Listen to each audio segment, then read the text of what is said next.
Welcome to Course 1, Unit 1, Lesson 1, What is Value Investing? In this lesson we're going to have three objectives. The first objective is the difference between value trading and value investing, the difference between an asset and a liability, and who created value investing. So to get this started, we're going to go ahead and go to a person's site called Kyle McDonald. Okay, so here I am at Kyle McDonald's website called One Red Paperclip, and what he did was he had an experiment where he started off with one red paperclip and he wanted to see if he could trade that up in value and see what the item was that he could trade it into. So he started off with one red paperclip, and as you look at his site, we'll click on the next thing that he traded the paperclip for. And as he was trying to go up in value, let's just say that his paperclip was worth maybe 5 cents. So he traded up to a fish pen was the next item. So let's just say the fish pen was worth $1. So we'll click and see what he traded the fish pen for here. And he traded the fish pen for what looks to be a doorknob. And so he kept trading items up and up and up. And he started off, as you look at his little timeline here with the pictures, you can see where he started off with the paper clip to the fish pen to the doorknob to like a Coleman stove. And each item kept progressively getting more valuable, clear up to a house. And he traded all of those items within a year to a year and a half. And something that he understood was that he knew what the value of the next item that he was trading up into, what it was worth, and so he just took advantage of that until he actually owned a home. So let's go to some slides and pick this apart and see what was actually going on. So this is the big question: was Kyle McDonald conducting value trading or value investing? Since this first lesson is about value investing, you probably have a pretty good idea of where I'm going with this, in that Kyle was actually doing what I would call value trading. There's a pretty big difference between value investing and value trading, in my opinion. So let's go ahead and take a look at this.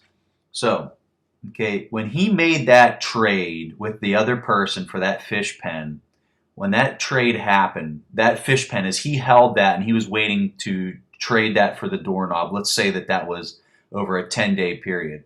As he was holding that fish pen, immediately after the trade with the paperclip, that 10 days that he held onto that fish pen, did the fish pen become more valuable during that time period? During those 10 days, did the fish pen, let's just say it was worth $1. Over that 10-day period, did the fish pen now become worth $1.10? Or, let's say he held that fish pen for a year. Would the fish pen then become worth $1.10 or $1.20? Or would it still be generally worth $1, not to include the inflation on it?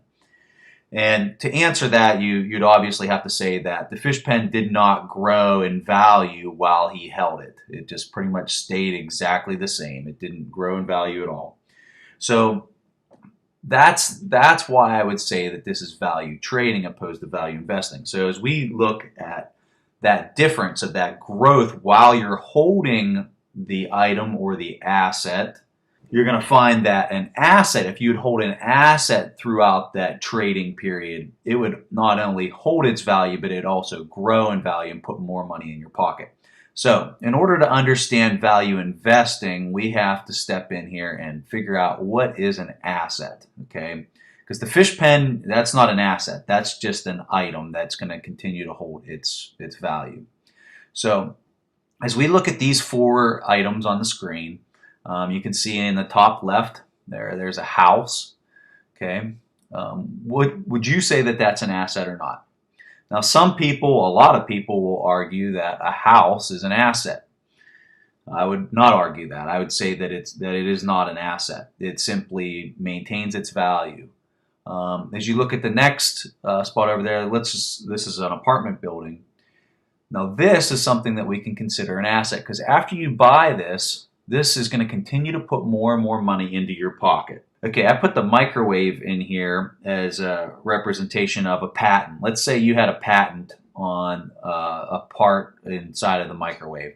So that patent would be an enormous asset, because you're not really having to pay anything out in order to possess it unless you purchase the patent from somebody. But let's say you came up with the patent. that is going to continue to put money in your pocket every single month. Okay, and the last one, the car. So when you own a car, it's decreasing in value every year, every month. And not only that, but you're making payments on the car every single month. So in the end, that's definitely not an asset, and that's something we would actually call a liability. To summarize, when you're talking about an asset, the simple way to look at it is an asset is something that's going to continue to put more money in your pocket every single month as you continue to own it. So let's go over here and look at a liability. So there's the car, which is the liability. And I'm sure you can think of many other things in your day-to-day life that takes money out of your pocket every single paycheck. And that is definitely something that you can classify as a liability. So assets versus liabilities. As I said, the asset's going to put money into your pocket. The liability is going to take that money and take it out. So when we're trying to define a person who's wealthy versus a person who's not wealthy, the wealthy person is the person who accumulates assets. Every month they're doing whatever it takes in order for them to buy and own and possess more and more assets. So I obviously use the apartment building there, that they have 3 apartment buildings, but that could be anything. The assets could be the apartment buildings, it could be the patent, it could be a small stock, which that's what we're really going to be focusing on throughout this entire website. But each time you own that asset, it's putting more and more money in your pocket each month. So the wealthy, the rich people, they accumulate assets and they do everything in their power to minimize their liabilities because that's what takes the money out of their pocket. And so the opposite of that would be not necessarily a poor person. It could be whoever. But here's a person that has one asset, which is their job, and it pays them, their salary, and it goes into their pocket. And then this person accumulates liabilities, and so they have the exact opposite thing happening where they can really never improve their way of life and their social standing. So what is value investing? We talked about value trading with the paperclip and how Kyle McDonald was always trading that paperclip up, but the difference between value trading and value investing is when you value invest, you do exactly what Kyle was doing with the paper clips, but you're doing it with assets. So while you're holding that fish pen for 10 days or a year or whatever the case would be, that fish pen is actually growing in value and it's increasing and putting more money in your pocket as you wait for the next trade. If you even do the next trade, the asset alone might be enough to just keep putting money in your pocket. So that's really what value investing is. It's a combination of both of those things that we just learned about. Okay, so I'm going to walk you through a scenario here so that we can see how Warren Buffett invests. So when Warren Buffett conducts value investing, it would go something like this. Wow, look, here's a company called See's Candy. I'm going to look at all their financial information and determine what I think this company is worth. After a little analysis, he determines that the company is worth $40 a share. In an effort to buy the shares of the company, he looks at what he can buy the shares for on the stock market.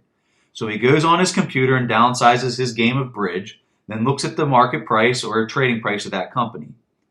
After reviewing the market price, he notices that the shares are only selling for $30 a share, which is $10 less than what he thought the company was worth per share. Wow, what a great deal. I'm going to buy some shares of this company at a really good deal. Then while I own part of this great company, I'll continue to get paid for owning this asset. In the long run, Buffett purchases the company and it returns to its intrinsic value of $40 a share, and he gets paid money every month from the sale of the product that the company makes.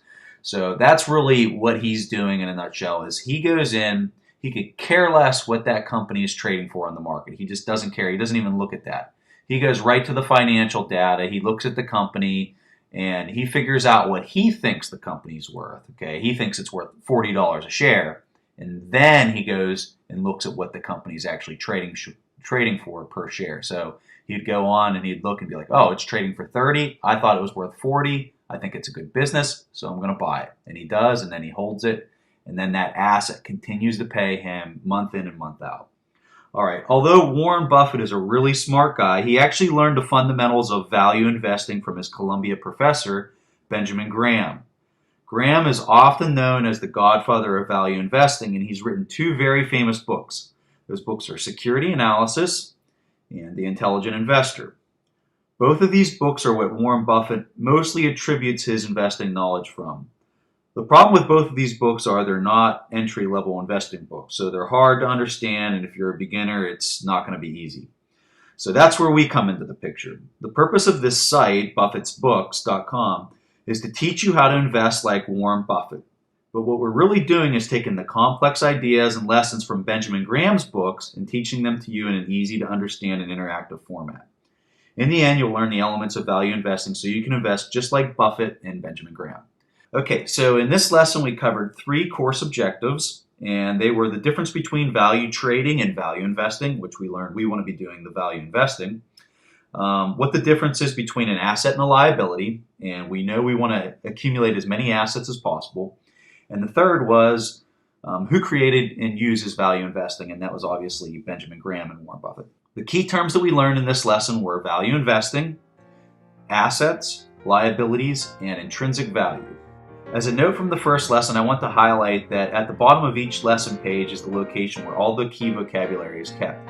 If you click on the term, a pop-up box will appear and the definition for that term will pop in there. If you'd like to read more on Kyle McDonald's Red Paperclip story, feel free to click on the link below for his book. It'll take you to Amazon if you're interested in buying that.